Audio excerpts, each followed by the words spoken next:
Assim, Deus, nosso Pai misericordioso, que a todos nós abençoa pela oportunidade da existência, pelas ferramentas tão indispensáveis e necessárias para o nosso crescimento.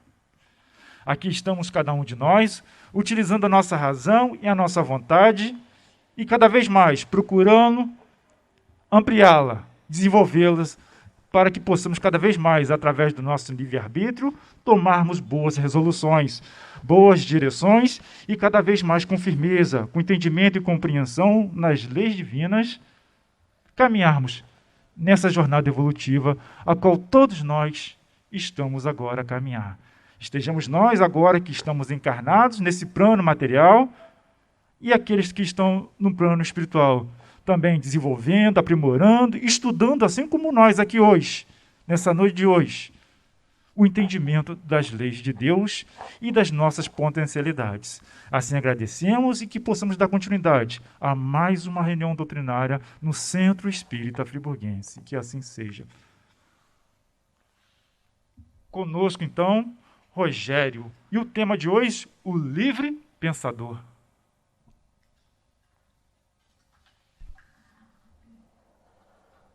Boa noite a todos. Prazer, né? Sempre estar na Casa Espírita e maior ainda quando temos a oportunidade de compartilhar um estudo. Eu gosto sempre de começar as palestras assim, lembrando da Casa Espírita, né? A gente sempre fala da Casa Espírita, mas é importante que nós nos lembremos desse ponto, né? Desse local, da Casa Espírita realmente, onde nós temos a oportunidade de nos reunir, que Herculano Pires diz que é um ponto de convergência, um ponto para onde convergem todos os nossos interesses como espíritas, né? Na intenção maior e principal da Casa Espírita, que é divulgar a doutrina espírita. Todas as outras atividades vêm em decorrência dessa divulgação. Todas as outras atividades que a Casa Espírita acaba e vem a desenvolver, elas se dão em função da divulgação da doutrina espírita ou da divulgação bem feita da doutrina espírita, que motiva, concita, né, incita as pessoas a colocarem em prática esses potenciais citados pelo Washington, né, esses nossos potenciais a benefício do próximo, atendendo à grande e constante recomendação de Jesus de nós nos dedicarmos ao próximo, porque não tem graça ser feliz sozinho, né? Então, hoje nós vamos falar sobre o livre pensador. Nas obras fundamentais da doutrina espírita, nós vamos encontrar muitas vezes essa colocação de livre pensador, né? Mas ele é um tema assim que não é tão simples assim. A doutrina espírita nos transforma em livres pensadores, né? Mas ela tem algumas dificuldades ou algumas exigências, né? Então Kardec começa dizendo assim, né, na Revista Espírita de fevereiro de 1867, o livre pensamento eleva a dignidade do homem, dele faz um ser ativo, inteligente, em lugar de uma máquina de crer. Então, para estudar Espiritismo, é interessante que nós nos livremos, né, de todos esses velhos conceitos, de todas essas velhas armadilhas que nós fomos agregando nessa nossa caminhada, nessas nossas vidas. Porque muitas vezes nós vamos encontrar pessoas que entram no Espiritismo, que adentram ao Espiritismo, que começam a estudar o Espiritismo, mas não conseguem se desvencilhar daqueles velhos conceitos, daqueles velhos paradigmas. E nós sabemos como é difícil você demolir esses velhos paradigmas, essas velhas verdades ou essas antigas realidades sobre as quais se assentavam os nossos pensamentos e as nossas ações, para abraçar novas possibilidades, porque o Espiritismo vem, além de trazer novas, ele vem ampliar esse conceito e esta proposta de Jesus, fazendo com que nós a tiremos da história e a coloquemos nas nossas próprias vidas como forma de implementação, né? Porque nós fomos condicionados durante muito tempo a olhar o cristianismo como uma quase utopia, como quase uma proposta utópica, quase impossível de se realizar, porque de uma forma distante, né? Era Pedro, era Paulo, e sempre distante de nós.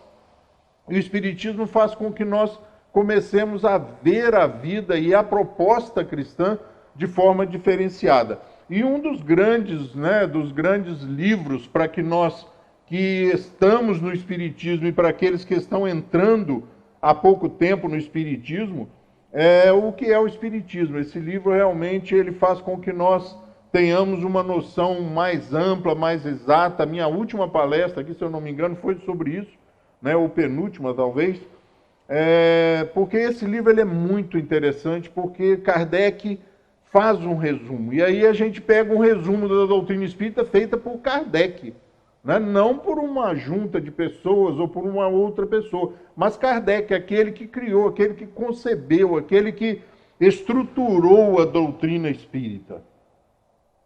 E ele vai nos dar nesse livro uma noção exata, precisa do que realmente é essa doutrina na qual estamos nos metendo, estamos nos envolvendo, fazendo com que nós estejamos mais livres, mais à vontade, para ampliar essa nossa observação, trocar um pouco da lente dos nossos óculos, para que nós comecemos a ver de forma diferente aquilo que nós já havíamos visto e já que estávamos vendo, né? Então é uma forma nova de ver. Eu costumo dizer que o Espiritismo são luzes novas sobre o cristianismo, que faz com que nós realmente tenhamos a coragem e a disposição de tomar essas propostas cristãs para as nossas próprias vidas. Se nós pensarmos nesse livre pensador, nesse livre pensamento, né, nós vamos pegar lá na Revista Espírita de fevereiro de 1867, um artigo chamado Livre Pensamento e Livre Consciência. Então Kardec diz assim nesse artigo: num artigo do nosso último número, ou seja, de janeiro de 1867, né, sobre o título de Olhar Retrospectivo sobre o Movimento do Espiritismo, destacamos duas classes distintas de livres pensadores, os incrédulos e os crentes. Kardec já começa a nos dar uma noção exata desse livre pensamento, desse livre pensador sobre a ótica, sobre a visão do Espiritismo, e ele divide esses livres pensadores em duas categorias, os incrédulos e os crentes. E ele continua. E dissemos que, né, dando continuidade ao artigo, e dissemos que para os primeiros, os incrédulos, que para os primeiros, ser livre pensador não é apenas crer no que se quer, mas não crer em nada. É libertar-se de todo freio, mesmo do temor de Deus e ao futuro. Então Kardec especifica, rotula, mostra esse primeiro, esse livre pensador, que é o incrédulo, aquela pessoa que se dá o direito de não acreditar em nada. Não acreditar só no que ele deseja acreditar, mas não acreditar em nada. Desculpe, o botãozinho aqui. Para os segundos, né, os crentes, para os livres pensadores crentes. Para os segundos, é subordinar a crença à razão e libertar-se do jugo da fé cega. Eu, na minha opinião, né, em tese, né, quando a gente pode falar mais livremente, agora sou eu falando, e principalmente em tese, eu acho muito mais fácil, e acharia muito mais fácil ser o livre pensador incrédulo. Né? Aquele que não crê em nada porque não se apega em nada, está livre. Eu convivi com uma pessoa que fazia um esforço tremendo para conseguir ser, né, um livre pensador incrédulo. Mas de vez em quando eu pegava ele, sabe, fora de sintonia, né? Porque é muito difícil eu acredito até que seja muito difícil não acreditar em nada. Porque você limita muito. Você limita muito as suas expectativas, os seus planos, né? Uma pessoa, eu acredito numa pessoa que não crê em nada, num incrédulo realmente verdadeiro, né? Lá pelos 60, 70 anos de idade.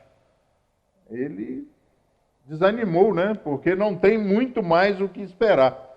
Então, nós vamos pegar na Revista Espírita, então Kardec divide o livre pensador em dois tipos, os incrédulos e os crentes. E classifica esse segundo de forma muito interessante, que o segundo, o crente, é subordinar a crença à razão e libertar-se do jugo da fé cega. Nós vamos ver Kardec nos conclamando assim inúmeras, talvez por centenas de vezes nas obras fundamentais da doutrina espírita, a utilização da razão.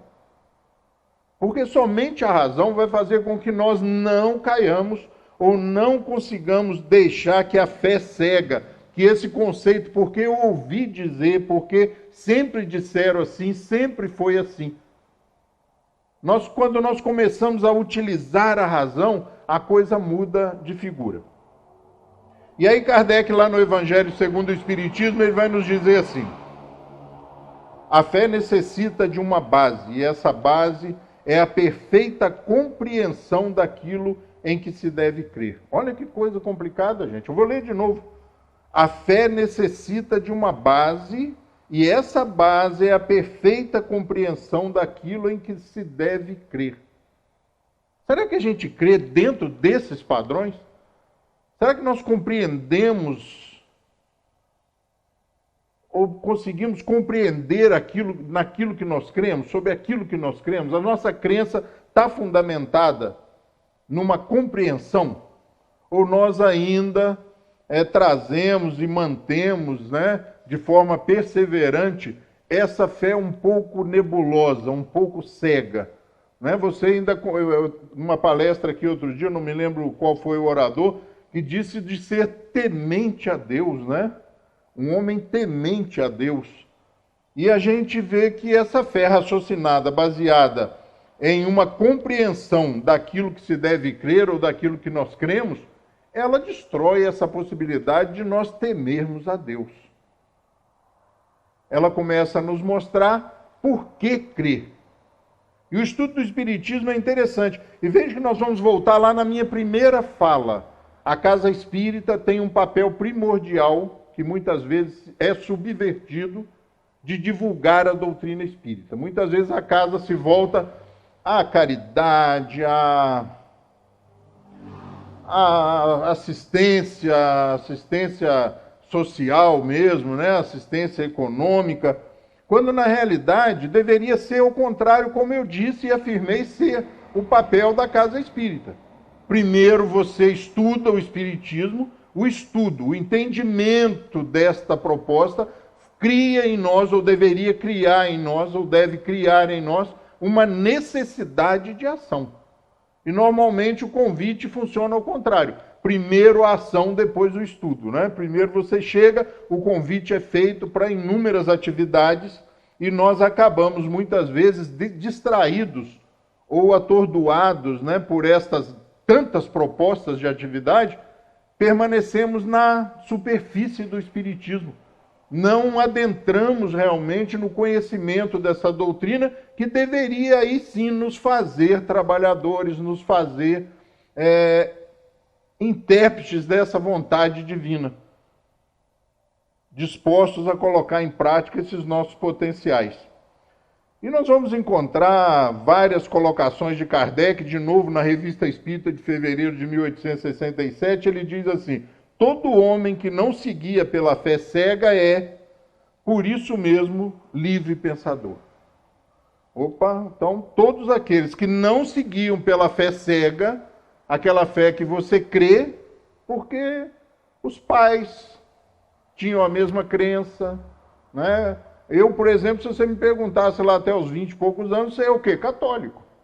Não é porque minha mãe era católica, é católica, minha família ali tradicionalmente, ainda mais em Minas, né, eram católicos, e eu me dizia católico. Então ele diz, todo homem que não se guia pela fé cega é, por isso mesmo, um livre pensador.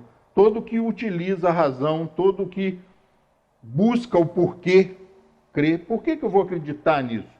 né? Eu gosto muito do conceito da reencarnação. Ela é muito simpática, né, a todos nós, principalmente porque ela traz essa ideia da não destruição da morte, que a morte deixa de ser esse monstro destruidor, esse grande gigante da alma humana. Então, se você pergunta numa plateia, numa conversa, num churrasco, numa festa, né, fala sobre a reencarnação ou pergunta, você vai encontrar católico reencarnacionista, protestante reencarnacionista, porque a ideia é muito consoladora e muito boa de se acreditar. Mas nós realmente entendemos como funciona esse processo? Nós realmente já paramos para pensar e arrazoar esse conceito? Eu costumo brincar com as pessoas que acreditar na reencarnação é fácil, mas quando você começa a aprofundar um pouco mais, e nem precisa tanto, só dizendo assim, você acredita então que você já teve várias vidas? Sim, várias vidas. Você acredita que você morreu várias vezes? Aí já começa a mudar um pouquinho. Por quê? Porque o gigante da morte continua vivo. Ele continua lá regendo, né, os nossos destinos. Nós continuamos a temê-lo. Não mais de forma instintiva, mas até de forma racional. Então, quando ele diz, todo homem que não se guia pela fé cega, é por isso mesmo livre pensador. A este título, os espíritas também são livres pensadores. Então, ser espírita, forçosamente, é utilizar a razão e buscar os motivos de por que crer. Por que eu vou acreditar nisso? Por que eu acredito na reencarnação? Nós só devemos acreditar, segundo alguns estudiosos, naquilo que nós temos condições de compreender, de entender. E aí nós vamos para um pensamento, né? A proposta de Kardec é pensar com razão, bom senso e lógica. Vou contar uma historinha para vocês, eu gosto dessas histórias. Eu, há uns dias atrás, publiquei um estudo na internet, onde eu dizia sobre a pergunta 621 de O Livro dos Espíritos. Eu não lembrava o número dela só porque eu estou lendo aqui, tá, pessoal? Porque eu não gravo o número de perguntas do Livro dos Espíritos. Eu anotei no cantinho aqui, pergunta 621. Onde Kardec pergunta aos Espíritos onde está, em algumas traduções está escrito assim, onde está escrito a lei de Deus, ou a lei divina, ou a lei natural, que são as mesmas coisas. E os Espíritos respondem na consciência. E aí eu disse assim, mas vejam só que a proposta era só pensar. Eu não estava afirmando, só estava convidando as pessoas a pensarem. Está escrito na nossa consciência a lei divina, então a gente vem de fábrica com esse acessório, com essa, já implantado esse chip. É o que leva a entender se você tira a pergunta de contexto. Onde está implantado, onde está escrita a lei de Deus? Na vossa consciência ou na consciência? E aí eu disse assim, mas na 114, Kardec pergunta aos espíritos, lá no começo, nós estávamos falando da 621, aí eu voltei lá no começo do Livro dos Espíritos. Vocês sabem que o Livro dos Espíritos ele vai se construindo. A pergunta anterior da base fomenta a seguinte. Kardec sempre utiliza haja visto, como foi dito, assim pensando, né? Ou seja, pegando a resposta ou as respostas dos espíritos das perguntas anteriores e formula a seguinte. Então, na 614, ele vai perguntar mais ou menos assim, todos os espíritos são criados espíritos bons e espíritos maus? E os espíritos superiores dizem que não. E aí na 115, eu estou olhando, gente, porque esse negócio de número de pergunta para mim é um problema. E aí na 115 eles dizem assim, né, todos os espíritos são criados simples e ignorantes. E aí eu fiz esse estudo e falei com eles, peraí, mas lá na 115 eles falam que todos são criados simples e ignorantes. E existe um estudioso da doutrina espírita na internet, né, um cara muito conhecido, chama Cosme Massi. Não sei se vocês já ouviram falar, Cosme Massi. Dá uma olhada lá no cara, o cara é muito bom. Eu gosto muito dos estudos que ele faz. E ele faz estudos realmente. Cosme Massi. Ele diz que existe alguns problemas de tradução, porque algumas palavras no francês, naquele momento, no meados do século XIX, algumas palavras tinham um duplo, triplo sentido, dependendo do contexto. Então ele levanta uma hipótese dizendo assim, será que a pergunta não seria assim, onde será escrito? Onde está sendo escrito? Porque os Espíritos falam que nós vamos aprendendo, nós vamos desenvolvendo, nós vamos conquistando o conhecimento das leis divinas. E aí nas 615, nas 621, eles dizem que ela está escrita na nossa consciência. Aí eu falei isso, levantei a bola ali no estudo, né, para as pessoas pensarem. Porque o estudo, eu acho que tem essa função de fazer as pessoas pensarem. E algumas pessoas entraram em contato comigo, e outras até presencialmente. Olha, eu estou adorando o estudo, mas aquele dia que você falou da pergunta 621, eu não gostei muito. Não, mas o estudo não é feito para você gostar. Não é? Kardec provoca a gente a pensar. E aí você, para aceitar, do jeito que as pessoas tiram essa pergunta 621 do contexto e jogam, às vezes, no meio da palestra, você tem que jogar e lá apagar 114 e a 115. Só para começo de conversa, você tem que apagar as outras duas. Não é? Porque se nós somos feitos simples e ignorantes, eu poderia pensar até, gente, olha só. E aí eu estou sendo livre pensador, tá? Aqui já, quando eu falo em Kardec, eu aviso, ó, Kardec, Revista Espírita, aqui é o Evangelho. Eu acredito que a intenção dos Espíritos seja assim, olha, vocês vêm já com um livro, uma página ali, onde vai ser escrita essa lei.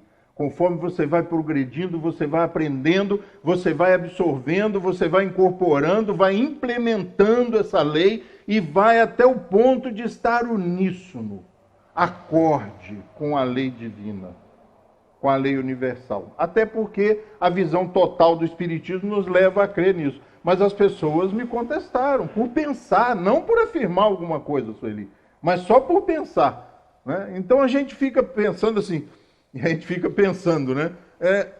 Será que nós acreditamos realmente que temos a liberdade de pensar? Porque uma das colocações que foram feitas sobre essa minha observação no estudo me soou assim como se eu tivesse magoando os espíritos, ou contradizendo os espíritos, sabe? Ou deixando os espíritos aborrecidos. Mais uma prova de que as pessoas não param para pensar. O espírito superior não fica aborrecido, né? Não fica contrariado. O exemplo que Kardec dá é sempre assim, que eles olham para nós, espíritos ali medianos, como crianças. Né? Criança às vezes te xinga. Né? Meus filhos já falaram assim, eu não gosto de você. Quantas vezes eu já ouvi isso na minha casa? E não levei a sério, né? É porque não pôde ir no show, porque né, eu não emprestei a chave do carro, porque eles não puderam dirigir antes de fazer 18 anos. Eu te odeio. Quantas vezes a gente ouve? A gente leva a sério? Não. Né? E a mesma coisa dos espíritos superiores em relação, às vezes, quando nós nos equivocamos. Pois bem, então pensar, às vezes, assusta as pessoas. Pensar, às vezes, assusta as pessoas. Porque nós gostamos daquela vida calma, tranquila. Você vê que quando passa uma moto aí, a gente... Né? Se não se vigiar, tem até uns pensamentos... Né, contra o motoboy, o motoqueiro, ou o piloto da moto lá. A gente tem um pouco de medo de pensar. Porque nos tira dessa situação de conforto, de tranquilidade. Não, a reencarnação funciona assim, assim, assim, porque eu assisti a palestra da Sueli, e a Sueli falou que era assim, e pronto, acabou. Será que é este o papel da doutrina espírita? Você pode até utilizar a exposição da Sueli falando assim, peraí, a Valéria falou na outra semana, falou quase igual a Sueli. Aí o Washington falou também, falou mais ou menos igual. A Ângela falou igual. Eu vi umas palestras na internet, foi mais ou menos... Eu acho que é assim mesmo. Mas você concluir, mas não porque eu te disse, não porque eu te falei. Eu costumo dizer que as palestras têm um papel fundamental que não é ensinar. É incitar, é provocar, é fazer você discordar, Fala assim, não, eu vou lá ler essa pergunta 621, depois eu vou ler a 114, vou ler a 115, porque eu não entendi direito o que ele falou, e eu vou lá ver se ele tem razão mesmo. Se os espíritos falaram que a lei está escrita na nossa consciência, tá mesmo. Nós devemos ser bem ruim de memória, né? Porque nós estamos aqui já algumas encarnações, mais de meia dúzia, né? E tá difícil de relembrar, porque os espíritos dizem depois, vocês estão sendo relembrados, vai ser relembrado. Bom, e aí a gente para pensar em espiritismo e fala assim, quantas vezes eu parei para conhecer, para pensar sobre o que se baseia a doutrina espírita? Onde está baseado? Onde está assentada a doutrina espírita? Lá na Associação Espírita Bezerra de Menezes, eu fui presidente lá algumas vezes, eu botei um mural assim, um dos vasculhantes assim, fechei um vasculhante que fazia bastante barulho, fechei o vasculhante e coloquei um mural com 5 princípios básicos da doutrina espírita. E aí a gente tem que olhar sobre o que está assentado, onde está assentada essa doutrina a qual nós nos dedicamos, a qual nós escolhemos. E aí nós vamos nos deparar com o primeiro princípio básico, existência de Deus. Totalmente contra o livre pensador, no primeiro momento lá que Kardec coloca na Revista Espírita de 1867. Né? Acreditar na existência de Deus. Para o Espiritismo, Deus é a inteligência suprema, causa primária de todas as coisas, está lá na questão número 1 de O Livro dos Espíritos. Essa é a única que eu consigo, assim, bater o pé firme e falar, essa eu decorei. Né? Então esse é o primeiro princípio básico sobre o qual se assenta a doutrina espírita. E aí nós vamos lá, 2, existência e sobrevivência da alma, ou imortalidade da alma ou espírito. Então esse é o segundo, é sobre a existência e a sobrevivência da alma. Existe algo mais do que o corpo físico. Essa ação mental não pode ser só fruto de uma ação biológica, de uma atividade biológica. Né? Porque eu comando todo esse processo. Porque eu agito e faço com que haja um direcionamento desse pensamento. Então, o segundo tópico o segundo paradigma, a segunda base fundamental da doutrina espírita é a existência e sobrevivência da alma ou imortalidade da alma ou espírito. Segundo a doutrina espírita, a vida continua após a morte. A morte nada mais é do que o perecimento do corpo físico. Essa simplificação, às vezes fala, não, a morte só aniquila o corpo físico. Parece uma coisa fácil de compreender. Mas quando ela chega, a gente chora, se desespera. É lógico que existe o sentimento de saudade antecipada daquele que a gente vai ficar durante um tempo sem ver. Mas a gente para pensar. É só uma viagem, calma. Calma, é só uma viagem. Só vai viajar, vai passar uma temporada fora, daqui uns anos, daqui um tempo, né? Você vai se encontrar, vocês vão se encontrar novamente. A gente para racionalizar isso, é esse o convite da doutrina espírita. É para que lá na hora, lá na capela, sentado lá diante do corpo que pereceu, nós nos relacionemos com o espírito que habitava até muito pouco tempo naquele corpo que está ali na nossa frente. E conversemos com ele como aquele que nós levamos, né, no aeroporto, levamos na estação. Né? Eu gosto muito daquela música do Milton Nascimento, chegadas e partidas, ou partidas e chegadas, né? São idas e vindas. Né? Então, converse ali. Às vezes, quando eu estou numa ocasião dessa e as pessoas me convidam para fazer uma prece, eu converso com aquele espírito ali como se ele estivesse ali sentado do meu lado, até porque é uma possibilidade dele estar sentado ali do meu lado, meio aturdido, sem saber o que está acontecendo. A gente pensa sobre isso, isso talvez nos traria uma calma maior, uma aceitação maior, um entendimento maior, menos desespero. Porque nós fomos treinados, condicionados durante muitos séculos de que a morte era o fim, era a destruição final. Era ali que terminava tudo. E aí nós vamos para o terceiro. São 5, tá, gente? Alguém pode estar pensando, pô, se for 30 nós estamos enrolados, né? Mas são só 5. Tá? Pluralidade das existências ou reencarnação. Esse ele está ali no meio, talvez protegido pelos 2 primeiros e resguardado pelos 2 últimos, porque é a única recomendação taxativa que os espíritos superiores nos fazem. Lá na missão dos espíritas, ide pregai o novo dogma da reencarnação. E aí eu complemento, porque quando bem compreendido, há de mudar a face das relações humanas. Pluralidade das existências ou reencarnação. Outro princípio fundamental do Espiritismo é a reencarnação. Reencarnar significa entrar de novo na carne. Moleza, né? Simples. Mas não é. Eu já tive uma conversa uma vez com uma pessoa muito interessante. Não a pessoa, mas a conversa. Falei, não, mas você vai reencarnar. Né? Você vai reencarnar. E eu achando assim que estava dando uma explicação.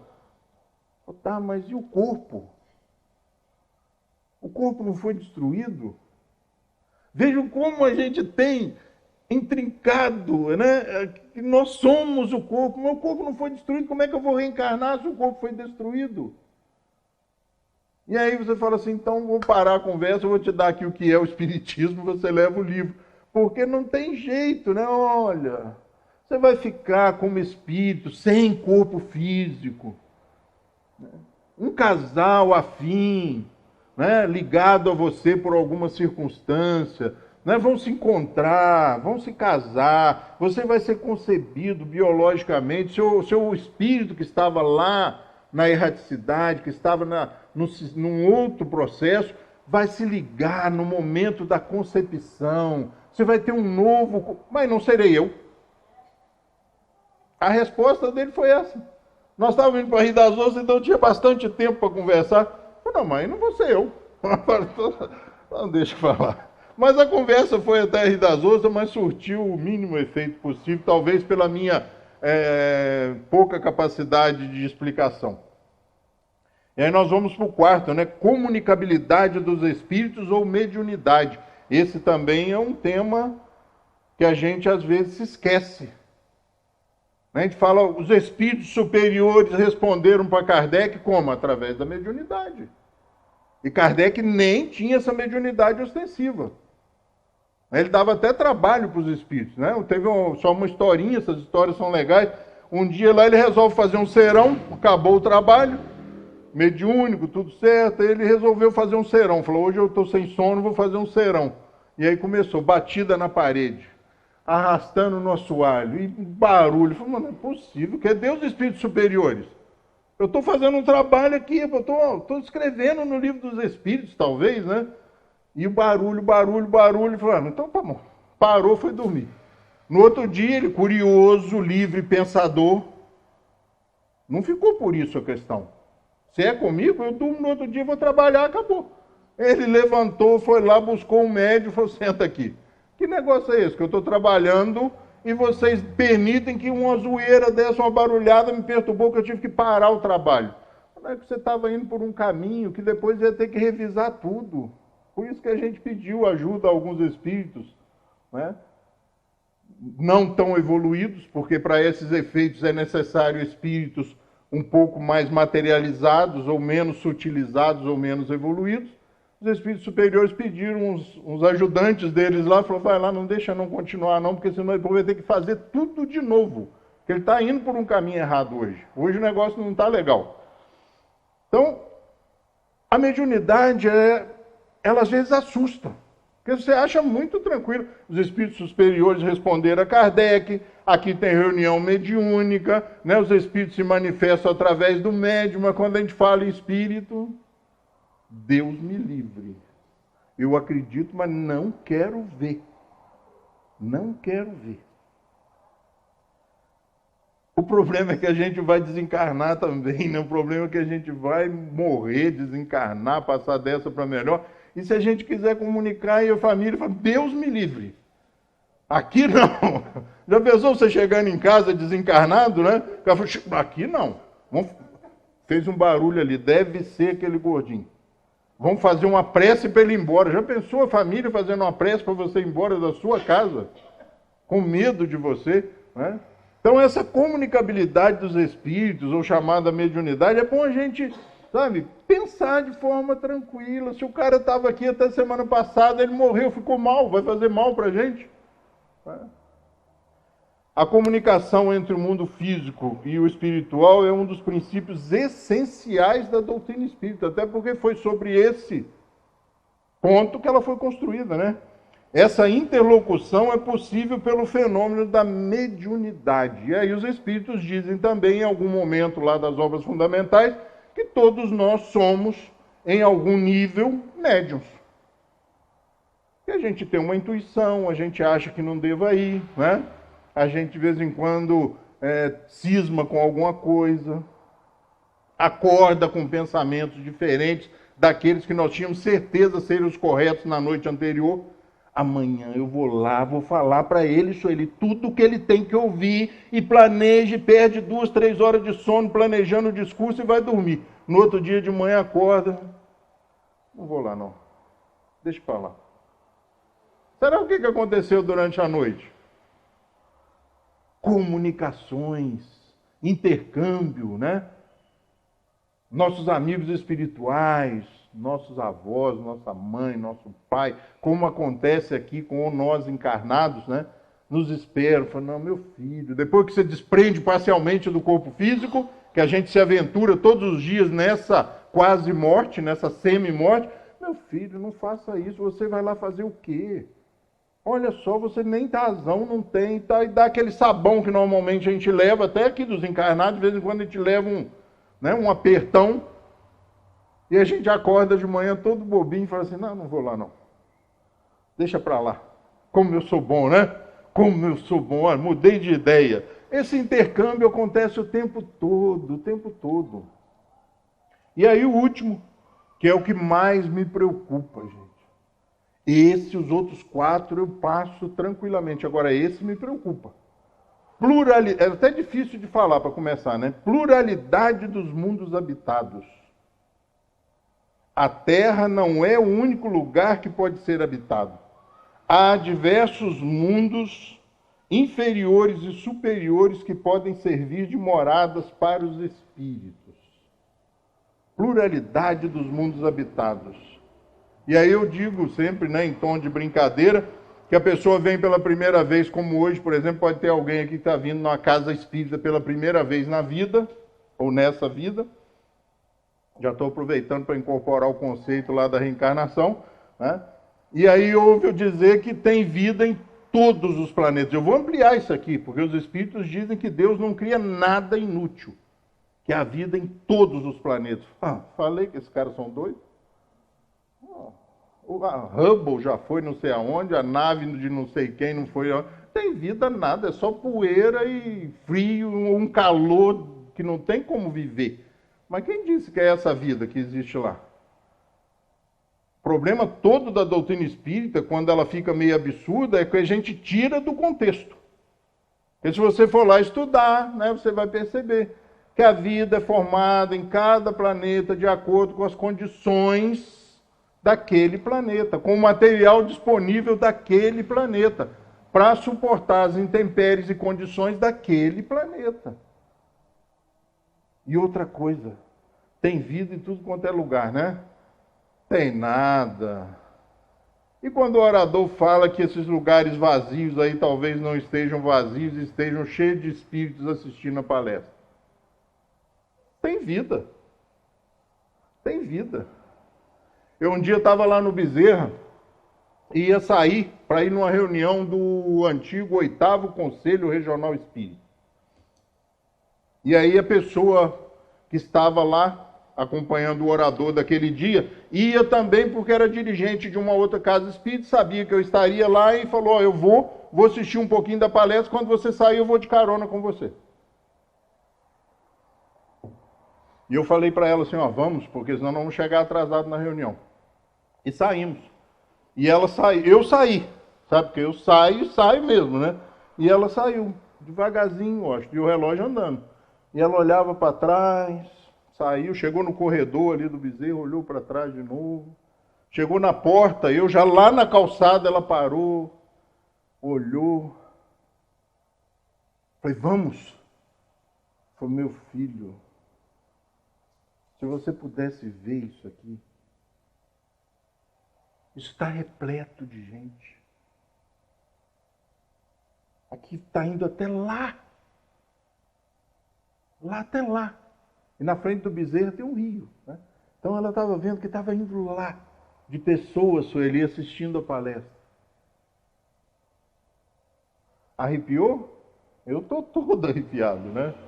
Porque a gente não percebe. A gente não sabe. E a médium ali naquele momento, motivada, sensibilizada pela palestra que ela estava assistindo, quando ela sai, ela se depara com aquela multidão de gente assistindo a palestra. Falou que não tinha paredes, era uma... Engraçado, né? O problema é que a gente tem que ficar muito atento para não se deixar manipular, sabe? Porque tem muita coisa falando sobre espiritismo de péssima qualidade. Literatura, então, não vou nem citar nomes ou títulos. E as pessoas que não conhecem a doutrina espírita abraçam aquilo como doutrina espírita. E se acham conhecedoras da doutrina espírita e estão sendo manipuladas, né? Obras, por exemplo, que levam o rótulo de mediúnicas, quando você lê, você percebe que não são mediúnicas. Mas por que a pessoa coloca? Porque vende. Vende muito, é um filão maravilhoso. As editoras descobriram, digite na internet, obras fundamentais da doutrina espírita, vai aparecer pouco. Quando você digitar obras básicas da doutrina espírita, vai aparecer um caminhão de editoras publicando obras básicas da doutrina espírita. Livros espíritas, se você digitar, 200, 300, 400 páginas. Porque é um filão maravilhoso. Mas você pode pensar, nós não devemos ler? Não, lógico que deve. Mas primeiro nós temos que conhecer. Para nós podermos separar o que é doutrina espírita e o que é a opinião daquela pessoa, ou daquele espírito, encarnado ou desencarnado. O Espiritismo, tá? Allan Kardec, gente, Revista Espírita, novembro de 1864. O Espiritismo é mais entravado pelos que o compreendem mal do que pelos que absolutamente não o compreendem, e mesmo por seus inimigos declarados. Vou ler de novo. Kardec. Ele teve uma vida curta no Espiritismo, relativamente curta, muito menor do que a minha, por exemplo, dentro da doutrina espírita. O Espiritismo é mais entravado pelos que o compreendem mal do que pelos que absolutamente não o compreendem, e mesmo por seus inimigos declarados. Quer dizer, resumiu tudo que eu falei. Poder de síntese, né? Capacidade de síntese dele é absoluta. O problema é que se você entra na internet hoje para assistir palestras, você vai ver um monte de gente que compreende mal a doutrina espírita falando em nome da doutrina espírita. E aí você ouve absurdos, né? Para aqueles que conhecem a doutrina espírita, o perigo e a preocupação é para aqueles que não conhecem a doutrina espírita, que a partir daquele momento passam a acreditar que aquilo também, ou aquilo seja parte da doutrina espírita. E essa frase é conhecidíssima, né? Até das pessoas que não são espíritas. Fé inabalável só é que pode encarar frente a frente a razão em todas as épocas da humanidade. Fé inabalável só é a que pode encarar frente a frente a razão em todas as épocas da humanidade. É difícil você arrazoar a sua fé. Porque nós fomos condicionados a acreditar num monte de coisa. Julgamento, né? Olha, quando eu chegar, vão me julgar, né? A gente ainda tem essa coisa. Eu não vou fazer porque eu vou ser julgado. Quem disse? Julgamento está aqui, ó. Talvez essa também seja uma possibilidade das leis divinas estarem registradas, né? A partir do momento em que você toma conhecimento das leis divinas, a contravenção delas começa a te incomodar. E outra coisa que às vezes nós não fazemos é o ócio. Né? Tem um monte de tipo de ócio. Tem aquele ócio, né, da preguiça, do vale a pena ver de novo, de um monte de coisa. E olha que eu adoro a novela do Petrucco, que passa de tarde, tá, gente? Se eu estiver no escritório, eu ligo o notebook, abro uma janela e assisto o Petrucco. Né? Mas tem o ócio criativo. Tem gente que não deve saber nem do que eu estou falando, né? Não é de espiritismo, não, gente. O ócio criativo, sabe, você ler, parar e pensar, fala, peraí, entendi isso mesmo? Pergunta 621.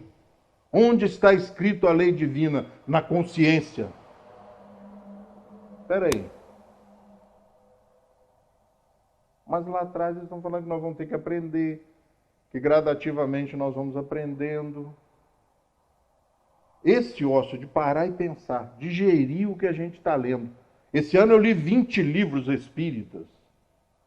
Congestão, né? Congestão mental. Congestão mental. E aí eu vou abrir uma janelinha, porque o tempo já está chegando aí da gente terminar a nossa palestra. Eu vou abrir uma janela para falar de uma coisa muito preocupante, muito importante, sabe, que é a intolerância religiosa. E ela está, sabe, quando eu penso assim, quando eu falo assim, poxa, isso aí nós superamos, né, um processo histórico, né? Ele começa a renascer. Mas dentro do espiritismo, Washington, não tem. O problema é que a intolerância ela tem vários níveis, né? Tem aquele nível que chama a atenção da gente, que é aquele que choca, é aquele da agressão, da depredação. Mas tem uns outros níveis de intolerância religiosa que é complicado e é perigosíssimo. Eu fiz uma palestra numa casa espírita um dia e citei, né, que eu passava todo dia para ir na casa da minha mãe, tomar um café. Eu passava na porta de uma igreja, não tem mais, virou uma academia até de ginástica lá. Tinha uma igreja lá, mas a banda era muito boa, Sueli. Sabe? A banda afinada, o som regulado, sabe? Não é aquele som que é a igreja bonita, toda de blindex, umas cadeiras bonitas. E eu ficava impressionado com as músicas, sabe? Com a qualidade da música. E aí eu numa palestra disse, brincando, mas falando sério, eu um dia vou entrar. E aí terminei a palestra, en passant, assim, falei brincando que um dia eu ia entrar naquela igreja e terminei, falei mais 20, 30 minutos, terminei a palestra e uma pessoa, eu ia falar um dirigente espírita, mas mesmo que ocupe um cargo de direção no movimento espírita, não pode ser, né? Uma pessoa chega para mim e diz assim, olha, só cuidado com o relógio, tá? E achou uma graça danada. Eu falei, não entendi. Ah, você não falou que vai lá na igreja? E aí eu perco o amigo, mas não deixo. Eu já passei da idade do peso de ouvir certas coisas e não reagir pelo bem, que o espírita tem que ser cordato, gente boa. Eu não sou mais esse cara. Se falar e não descer, vai ouvir. Você conhece a igreja? Todas são iguais?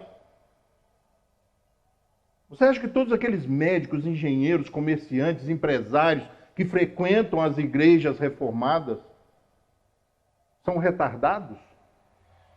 E dão dinheiro para o pastor? Sabe, a gente faz pouco caso, às vezes, da religião dos outros. A intolerância religiosa é um problema sério, que vem ressuscitando. E a gente tem que tomar muito cuidado. Nós somos espíritas, mas isso não quer dizer que nós estamos no topo. Um médium da casa espírita uma vez resolveu sair da casa espírita e trabalhar na Umbanda. E aí é bom a gente entender o que é Umbanda. Umbanda, a palavra Umbanda em Nagô quer dizer ligação com o bem, com Deus, com o superior, com o bom. Umbanda. E eu não levo desaforo para casa. O mentor espiritual chegou na reunião mediúnica, e eu perguntei a eles, como é que vocês querem que a reunião cresça, que o trabalho melhore, se vocês permitem que o médium vá embora da casa espírita? Ele falou, meu filho, aonde fica o livre-arbítrio? E ele me disse assim, todos os caminhos levam à praça.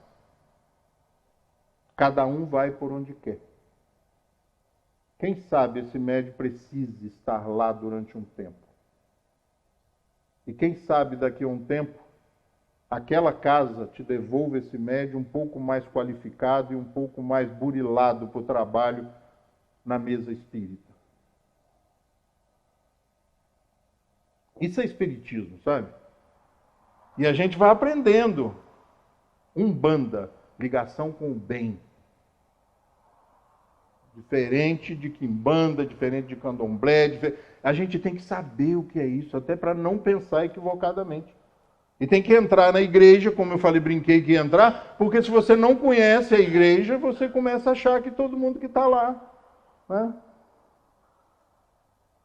Quando todos os homens, e aí para encerrar, né, eu falei da intolerância como um apêndice aí nessa nossa conversa de hoje, e trago Allan Kardec.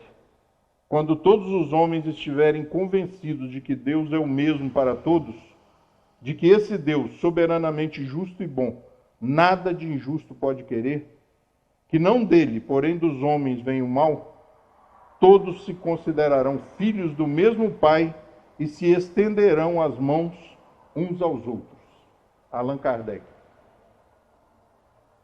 Quando todos os homens estiverem convencidos de que Deus é o mesmo para todos, de que esse Deus, soberanamente justo e bom, nada de injusto pode querer, que não dele, porém dos homens vem o mal, todos se considerarão filhos do mesmo Pai e se estenderão as mãos uns aos outros. Allan Kardec. E aí a gente volta lá no livro que é o Espiritismo, para a gente encerrar. Se você não leu ainda, compre, leia, porque esse livro talvez nos proteja, nos isente de alguns percalços, de alguns descaminhos no entendimento do que realmente é a doutrina espírita, do que nós devemos esperar dela e do que ela realmente pode nos conceder e pode nos trazer. Então que nós possamos sempre dar um pensamento, né, de gratidão a Allan Kardec pela sua racionalidade, pela sua genialidade, pelo seu bom senso, pela sua capacidade de síntese e de condensação, de organização didática para trazer essa doutrina espírita maravilhosa para a gente, para que nós pudéssemos escolher o nosso caminho que deverá nos levar à praça, que é o entendimento da pergunta número 1 do Livro dos Espíritos. Uma boa noite para vocês, que Jesus nos abençoe e nos ampare, e eu espero que eu tenha deixado bastante dúvidas, porque eu também tenho a solução. Vá aos livros, as 5 obras fundamentais da doutrina espírita. Depois de ler o que é o Espiritismo, o Livro dos Espíritos, o Livro dos Médiuns, o Evangelho segundo o Espiritismo, o Céu, o Inferno e a Gênese. Uma boa noite para vocês.